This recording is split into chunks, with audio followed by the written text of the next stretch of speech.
All right, thank you so much for staying with the Monday Report. We'd like to hear your views on some of the proposals that have been tabled to the National Dialogue Committee. At Trevor Mbija at Citizen TV Kenya use the hashtag Monday Report. Some of them include increasing the presidential term limits to 7 years. Others by Kewopa is talking about having, if the governor is male, then the deputy governor is female. Opposite genders, to cure the 2/3 gender rule. Also, there's a proposal to create the leader of opposition office and a proposal to stagger presidential elections by the IBC. We'll talk about all that in just a bit. My guest already here with me in studio, starting from immediate right, Honorable Samson Cherargei, Senator for Nandi. Thank you very much for making time. Abdikadir Mohammed, constitutional lawyer and part of the panel of eminent persons who understood the Constitution. Thank you so much for making time. Frederick Okango, Secretary Political Affairs, Azimio Coalition. Asante sana for making time. Thank you. So, Cherargei, one of the most recent proposals was the increasing of presidential term limits to 7 years. What is the thinking behind that? Thank you for having me, Trevor.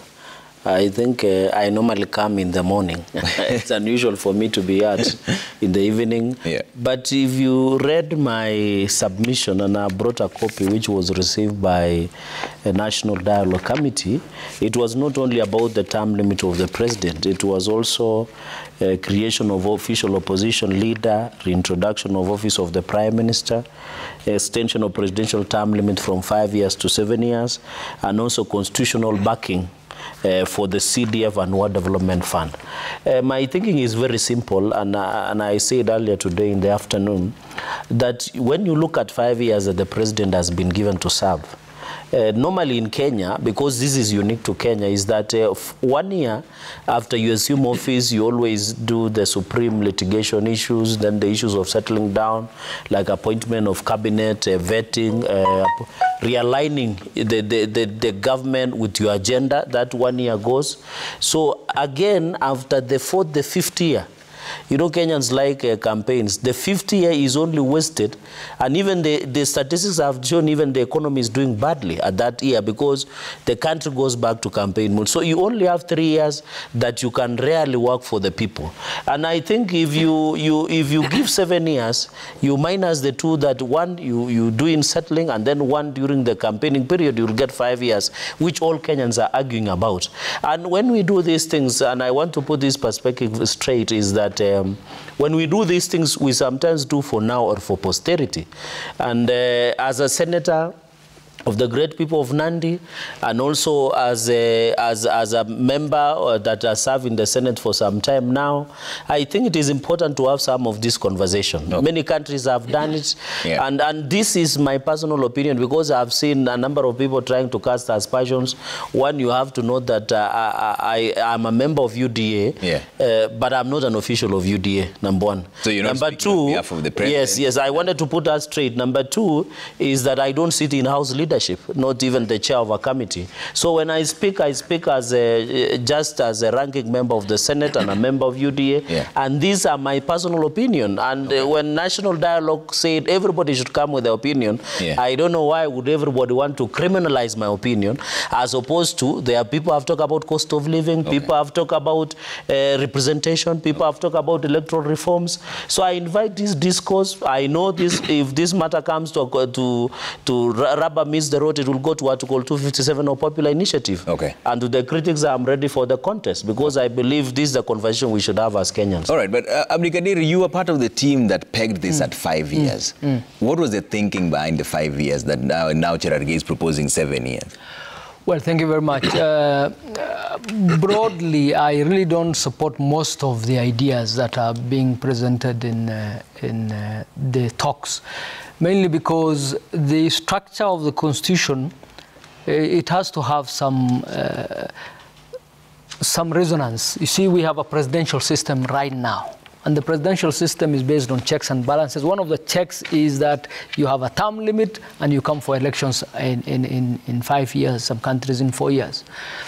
But if you look at a majority of the key proposals, they are completely off that mark. Say, for example, having a prime minister. Say, for example, having no term limits or a larger term limit. Say, for example, having a leader of the opposition. All those are typically ingredients of a parliamentary system. So if you wanted all these things, you would have a parliamentary system. Typically, you will not have a term limit. You would have Prime Minister serve if the party has confidence in him or her. You would have a Prime Minister. You don't have to look for a Prime Minister out of the blue. You would have an opposition, and you'd actually have a shadow government in Parliament. And you would have the executive in Parliament, so that you don't have to have funds which are supposed to be a function of the executive brought to the executive. So all these things are essentially the ingredients of a parliamentary system. When you try and introduce them in a presidential system, you completely wreck the system. So really, for example, if you say you're going to have a leader of the opposition, it's very likely, it's very possible to have the president, for example, coming from UDA, while the parliament, while both the Senate and National Assembly have majorities of ODM. So who is going to be the opposition then? Because ODM is a majority in the National Assembly, ODM is a majority in the Senate or in any of the houses, and you have UDA in the presidency. Who will be the leader of the opposition? Somebody from ODM, because ODM is in the opposition when it comes to the presidency, or somebody from UDA, because UDA is in the opposition when you come from parliament. So ideally, we have no such thing as leader of opposition, or opposition for that matter, in a presidential system. You have a majority and a minority. And you have a leader of majority and you have a leader of minority. And in government is three arms. So the judiciary is government, the legislature is government. You could be a minority in the legislature, but you are a majority in the executive. Yeah. And you could be a minority in the executive where you've lost, and you have a majority. So really, what I would ask President, His Excellency President Ruto and former Prime Minister Raila, if they are serious about seriously reforming things, they were both for parliamentary system, both of them. In Naivasha, I chaired the committee. Both Ruto and Raila were on the parliamentary side of things. So that's where they should go now. Through the negotiations that we came to. If they want to go back there, let them come out straight and tell the country, let us go for a parliamentary system, we go for a referendum. That would be something to have. What we have in Bomas right now really is a waste of time. Because if we were to go ahead and do these things under a presidential system, we would wreck the system, essentially. But how did you end up with a 5-year presidential term limit? Because our elections were essentially 5-year cycle. Ideally, you have either 4 or 5. You want to have a reasonable time for work to be done. So because our elections were 5 years, as a country, we are used to a 5-year term. We went with a 5-year. Stuck with that. So there was no proposal to increase. Actually, we didn't have a proposal to increase. And now there is one. Minority, but we really didn't have. For me, really, the difference between 5 and 7 is not an issue. The issue is, do you want to have a presidential term limit or not? Even that extension will go for a referendum. Even the extension of 5 to 7 will go for a referendum. But the larger question is, do you want to go with a parliamentary system or a presidential system? Because you want to have a system that is coherent. You don't want to have a system that does not work. You know, it will wreck the system. The second is, look, we have not implemented most of the Constitution. So really, our problems are not the laws. Our problems are implementing those laws. IEBC, we have laws on the books. The Supreme Court is a constitutional decision.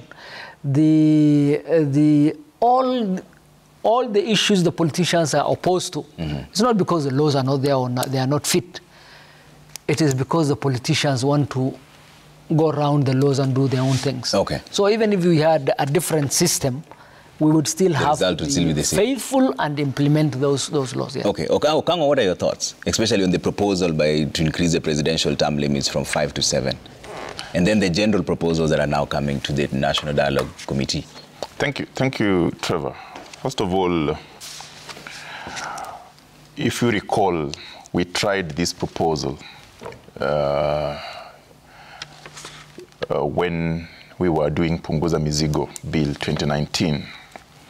But at that time, we were trying to demystify the presidency. And there's something we're trying to cure, around 4 things. I don't know what Cherargei is trying to cure now. And, you know, this idea of, for us at that time, it was a 1 term of 7 years. a one term of 7 years that was going to cure the history of electoral violence, particularly that comes with incumbency, issues of focusing on re-election once you are elected, what our good friends Cherargei and team are now doing, and also reducing the wage bill that comes with presidential election generally. We're trying to cure those, and even ending theft of public money at that time. However, I get the feeling that there's an attempt to extend the honeymoon while you get to the presidential office. That is what Cherargei is trying to do, in my view, because if you are going to propose an amendment to extend the term limit from 5 to 7, Kenyans, when they promulgated this constitution, they voted for it overwhelmingly, and they said they would want to see a president serve for 2 terms maximum if you are elected, and each term 5 years. There was a reason behind that. And Kenyans must now decide if they want a parliamentary system, a presidential system, or even a hybrid. However, if you look at, these are my personal views, if you look at the issue around presidential term limit, again, there's the challenge of when does a president who is elected start working? Particularly if you elect somebody in office who is not keen on fulfilling the promises. What they will do, they'll start thinking and toying around with the extension of term limits so that they start working towards the end. The first 2 years, they are in honeymoon, trying to enjoy, appease friends, appoint, and do all these things. I don't think this is an issue that Kenyans will welcome. And for us as Azimio, I can also tell you categorically, we don't welcome it because it is not an issue of concern to the people. The issues of concern to the people, as you've asked me, Trevor, are issues to do with the cost of living. And I would have been very happy if Cherargei was trying to explain to the public why we must lower the cost of living and not why we must increase the term limit of a president. Okay. Now, I am also aware that Kenyans have a right to give their views. But you see, when you give your views to NADCO, of importance is how is that view that you are giving, how is that proposal that you are giving going to address the issues of concern? If you look at the issues that have been harmonized from issue 1, outstanding constitutional issues, to issue 5, party fidelity, you realize all those issues in one way or another, they are affecting the people, or they are of concern to the people. But on issue of presidential term limit, while Cherargei is free to whether it is UDA doing it or is doing it by himself, Kenyans will be asking themselves, how does extending the term limit of a president lower the cost of fuel, for example? How does it end theft of public money? How does it bring inclusivity? How does it ensure that the people at the lowest level of the world access services as a matter of constitutional requirement? And therefore, in my view, and in the views of Azimio, we believe that that's an issue that probably, well, it's only Kenyans who can decide on it. But as it is now, for us, we are not very keen on it. So even me as an individual, I'm not keen on it. So I would really want to interact with the Cherargei's document and see what is it trying to demystify? What is it trying to cure?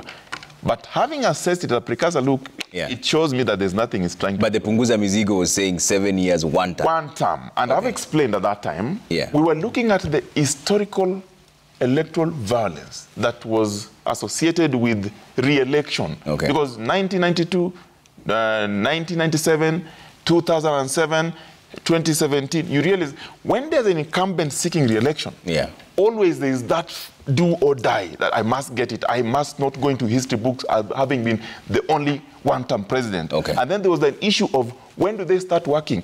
If you know that, Ombija, you are going to be re-elected or you shall be having an opportunity to be re-elected, do you know you start working in the second term?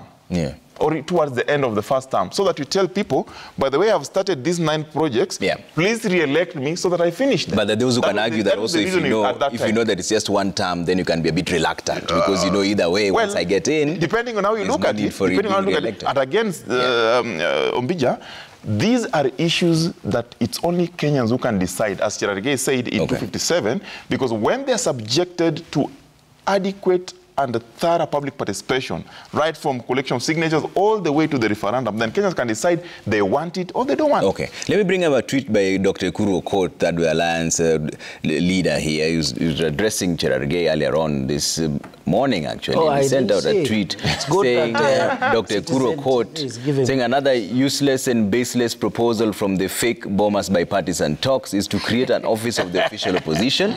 This confirms how ignorant our legislators are. There's already leadership in our Constitution of Kenya 2010. Kimani Ichung'wah is the leader of majority. Opiyo Wandayi is the leader of minority. Is Honorable Opiyo Wandayi failing to check on the government? Or is he just a puppet of his unelected party leader who is also personalizing the proposals at Bomas? But he also further goes on to say, from the useless Bomas bipartisan talks emerged some crazy political madness. Samson Cherargei proposes the extension of the presidential term limit from 5 to 7 years simply because his tribesman is president today. This is to personalize constitutional changes for selfish and tribal reasons. I doubt he would make such a proposal if he wasn't the puppet of the current office holder and a stooge of UDA. Now that you're here, I'll give you a chance to respond. Thank Citizen TV, at least they have known the existence of such tweet. I think I've been in bed in serving the country until it escaped my attention. Okuru Okot is my friend. I just dismiss such with the contempt it deserves. Because as a constitutional lawyer, you should be aware that every Kenyan has a freedom of thought, freedom of opinion, expression, as envisaged in the Constitution. And it marks on the face that the person writing such is somebody who was part of the process. He should carry himself with dignity and integrity like my brother Abdikadir. That one said, I have had my brother trying to say I should be discussing cost of living. It is already being discussed. I have discussed the issue of guarantee minimum returns for farmers. We have already discussed this. What the reason, Trevor, we should ask the country and Kenyans who are watching us tonight, why are we in Bomas? We are in Bomas because of issues surrounding governance structure. You remember when Azimio, our brothers, brought the first proposal, they didn't include cost of living. It is after the hue and cry of their supporters that they brought back the cost of living. So the reason we are in Bomas, Trevor, is simply because of issues of governance structure, where sometimes people feel underrepresented or others feel others are overrepresented. My concern, and in fact I want to cure, because, and we were discussing with my brother Wakili Abdikadir, that the cost of doing elections is very expensive. So if we take longer, somebody stays in office, delivers on the plan the way President William Ruto is doing, and other people will come to the office. It is not about an holder of the office or office holder. It's about bringing that the stability of the country. And I want to say, Kenya is so unique. We can have an hybrid of both presidential and parliamentary system so that we cure some of these challenges. Because, you know, the problem we have been having, especially in parliament, both in National Assembly and the Senate, is because the opposition leaders are outside. And most of the time, the people, like our brothers, normally blame that, you know, there is no troop leader in the floor of the house to guide their troops, especially the minority side or the opposition. So sometimes they feel that we should have the official opposition, which is well remunerated. They have a car, they have enough facilitation to check the government of the day. But isn't that what Ekuru is saying, that it's amending the constitution for personal gain? No, it's not about personal. Office of the official opposition leader is not an office that belongs to somebody. We have not earmarked for somebody. It is you even who can occupy and check the government of the day. That is what happens across a functional democracy across the world. And that is why I'm saying, we are, in fact, we are saying the same thing. But I've just said 5 years. You know what? I've said 7 years, but you are losing 2 years when you're trying to settle in and campaign. So we arrive at 5 years. Abdikadir mentioned that what happens when the president is from one party and then the majority in the House or the minority in the House is from the opposing parties. Who becomes the... No, I would pray God that I live until at that time in Kenya, which we have such situation. Yeah. Because every person who wins a vote, who wins an election in this country, will always have the numbers. And even currently, you can see Kenya Kwanza and UDA have the numbers in both houses. So it is not, you know, what Abdikadir is discussing is good for academic discourse or people who are doing political history or constitutional law. Yeah. Those are things we can theorize when we were in a law class. But applying to the way it is in this country, there is no day that somebody who wants to be the president does not know that he needs numbers, unless you are not sure. So in my own opinion, finally, because I've had him, we have discussed the issues of cost of living. We have discussed even guaranteed minimum returns. Even I heard there is an allusion that my brother is trying to say, the secretary of Azimio, that somebody who is in office might want to toy because they know they have more time or they don't want to work. As far as I know, the government of the day is very functioning. As we talk, you are my neighbor, we are buying fertilizer at 2,500. There are many things that are happening today. They were launching community health workers across counties. So when you say people don't want to work, I don't get the rationale. But from where I sit, this is the best proposal that will ever come. It is divine. Abdikadir? Thank you very much. First of all, let me disagree with the good senator. It's highly possible. In fact, the Americans, for example, from whom we borrowed the presidential system, right now have the Senate in one party being the government in the national, their version of the National Assembly, the House of Representatives, and the other party leading both the President and the Senate. And just recently, both the Senate and the House of Representatives were in the Republicans' hands, while the presidency was in the Democrats. And it changes. Even here, remember in the 10th Parliament, President Kibaki had PNU, which was a minority in the House. The PNU as a party had very few members of parliament. ODM was the largest party in parliament, but the president was not an ODM president. President Kibaki had to cobble together a coalition of very many small parties. I was elected on Safina, and we went into a coalition government with the Safina, with the PNU team. So it's possible actually to have that dichotomy, and it is part of the checks and balances. But let me come to the discussions. Essentially, we're having a BBI 2.0. It's a discussion from the top. Senator is a bottoms-up guy. So this is not from the bottom up. Bottom up. It's not bottoms. Bottom up. This is not a bottom-up process. It's not the people clamoring for a major review of the Constitution. Every time we've had a major review of the Constitution, it was really people-driven. So this is not people-driven? This is not people-driven. This is politicos-driven from the very top. Second is they're asking for a major overhaul of the Constitution. If you ask any Kenyan on the streets right now, what is the priority for us as a country? I doubt anybody would tell you a major overhaul of the Constitution is a priority right now. Number three, cost of living cannot be legislated through the Constitution. Whatever they tell you they want to do in ODM really it's a red herring. There's no way you will deliberate cost of living through a constitutional amendment. So let's not pretend we are going to be discussing cost of living through a constitutional amendment. A hybrid, we had a hybrid. Hybrids don't work very well. We had a hybrid system, and the way the hybrids came in is most of the African countries at independence had parliamentary systems borrowed from the Westminster, majority of them. The African presidents and prime ministers really who came in did not want to go for elections, did not want to have parliamentary democracy, and did not want to go for elections. So they changed it so that you have a presidential system within the parliamentary system. That's why Jomo Kenyatta never got elected to office. He came in through a constitutional amendment and stayed that way for the 15 years he was president. Never elected by the people. So hybrids don't work very well. We deliberated very seriously whether we'll go for a parliamentary system or a presidential system. The people actually wanted to elect their chief executive directly, which is really why you go for a presidential system. But if you wanted to go for a parliamentary system, that is fine.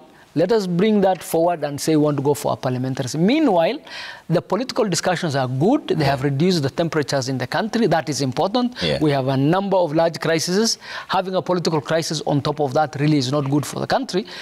But let's not tell people that the Constitution is the key issue. The Constitution is not the key issue. It is not. Okango, do you support the creation of the Leader of Opposition office?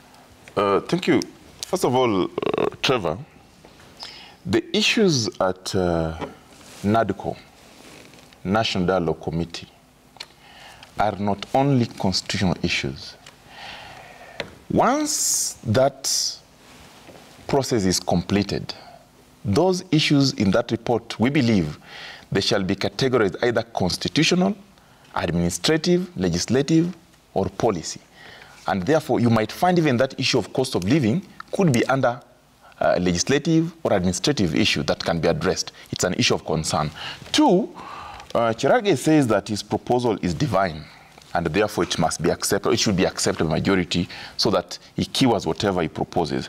I don't agree with him because it has got a lot of loopholes, and it will take a lot of time for us to explain to him that that proposal, Kenyans don't need it. From a few tweets you can read, you realize that majority of the people do not really think that as it is today, to amend the constitution so that you can increase the term limit of a president is an issue that they would want to entertain. They will not entertain it, and therefore I just want to warn him early enough.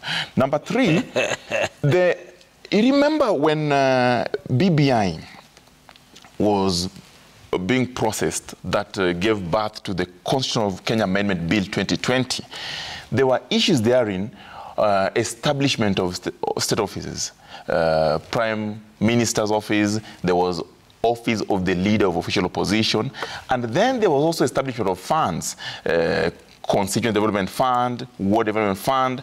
Those issues were canvassed, and in that public participation process during the BBI, the people of Kenya thought that they would have wished to have those issues addressed through a constitutional process. Now, if you look at what Kenya Kwanza proposed at the NADCO as their issues before they were harmonized, they were largely from the BBI, a process that they demonized and they didn't want. So I think they are coming to the realization today, Cherargei and team, that for sure we actually need checks and balances that go beyond parliament.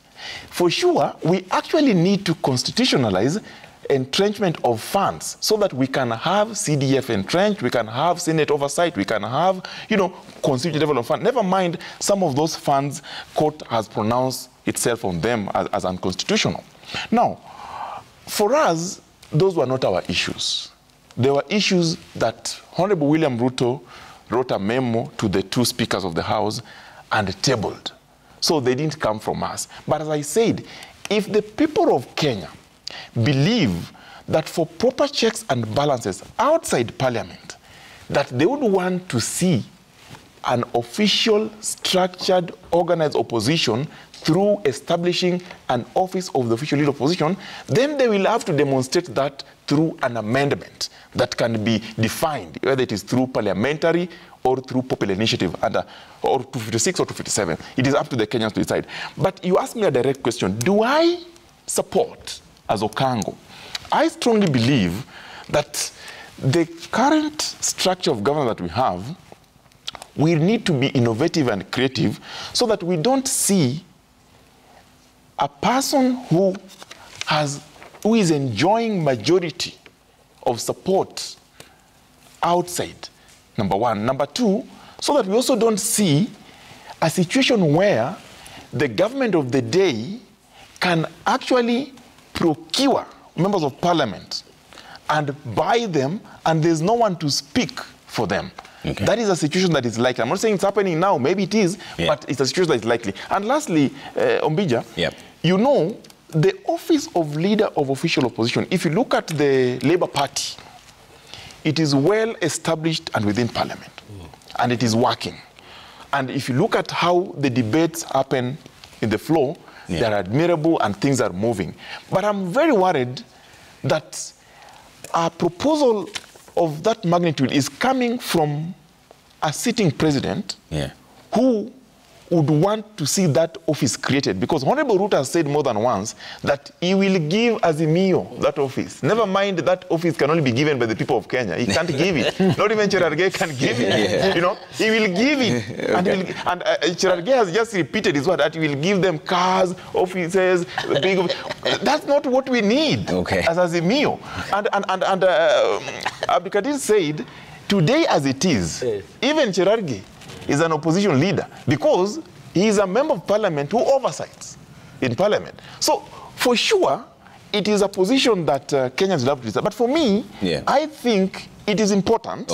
But is it more important than other issues that we have put on the table as Azimio? I don't think so. All right. I'll take a quick break. When we come back, we talk about the issue of the IEBC suggesting that they should stagger elections, especially the presidential one. And then how do you cure the two-thirds gender rule? There's a proposal from Keopa that if the governor is male, then the deputy governor should be female. If the governor is female, the deputy governor should be male.